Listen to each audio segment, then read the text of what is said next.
Blue আপনি জানতেছেন একজন গর্ভবতী মা কি বসে বসে নামাজ পড়তে পারবে? জি, গর্ভবতী মা যদি দাঁড়াতে অসুবিধা হয় অবশ্যই তিনি বসে বসে সালাত আদায় করতে পারবেন, যতটুকু পারবেন দাঁড়াবেন, আর যদি মোটেই দাঁড়াতে না পারেন তাহলে বসে বসে সালাত আদায় করতে পারবেন।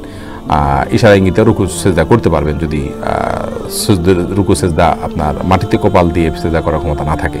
আশিক ভূঁইয়া জানতেছেন ঘুষ দিয়ে চাকরি নেওয়া কি বিষয়ে জানতে চাই। ঘুষ দিয়ে চাকরি নেওয়া হারাম, কিন্তু যদি কেউ নিয়ে ফেলে তাহলে চাকরি করলে সেই চাকরিটা যদি বৈধ চাকরি হয় উপার্জনটা হারাম হবে না। শাহজালাল মিয়াজি জানতে চেয়েছেন আমার প্রশ্ন হচ্ছে আমার বিয়ের সময় আমি অজু অবস্থায় ছিলাম না, পরে হঠাৎ মনে হয় যে আমার অজু ছিল না, এতে কোনো অসুবিধা নেই, বিয়ের সময় অজু না থাকলে অসুবিধা নেই।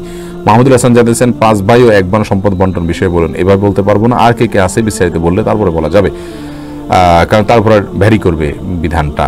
শাকিলা মুন আপনি জানতেছেন বাবা মেয়েকে সম্পদ বন্টনে ঠেকালে মেয়েদেরকে কিছু করার আছে? প্রচলিত আইনে আপনারা অবশ্যই মামলা করতে পারেন। ইসলামের দৃষ্টিকোণ থেকে বাবা এটা অন্যায় করছেন আর আপনার এটা অধিকার থেকে তিনি বঞ্চিত করছেন।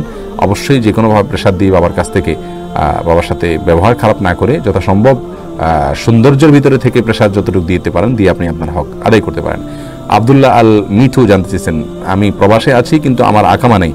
আমরা বলেছি আপনার প্রশ্নের উত্তরে ইতিপূর্বে আপনার ওই পর্যন্ত বৈধ হবে ইনশাআল্লাহ। মতিউর রহমান জানতে চেয়েছেন মেয়েদের সাথে ইসলামী বিষয়ে ফেসবুকে মেসেজ দেওয়া যাবে কি না? এটা ফিতনার দুয়ার খোলে, বিধায় এটা অ্যাভয়েড করাই হলো উচিত এবং নিরাপদ পদ্ধতি। প্রিয় দর্শক, আমরা বেশ অনেকগুলো প্রশ্ন আপনাদের দিয়েছি আজকে উত্তর, এবং ইতিমধ্যে 1 ঘন্টা 6 মিনিট পেরিয়ে গেছে, 1 ঘন্টা 7 মিনিট হওয়ার পথে। যেহেতু আজকে আমরা একটু বিলম্বে শুরু করেছি এবং আমাদের নর্মাল সেটআপে যেতে পারি নাই প্রবলেমের কারণে, সার্ভারে ডাউন থাকার কারণে, তো সেজন্য আজকে কয়েক মিনিট আমরা বেশি উত্তর দিলাম। আলহামদুলিল্লাহ প্রায় শতাধিক প্রশ্নের উত্তর দিয়েছি আজকে। আল্লাহ সুবহানাহু ওয়া তাআলা আমাদের সকলকে আল্লাহর পথে রাখুন, কল্যাণের পথে রাখুন, সুন্দরের পথে রাখুন।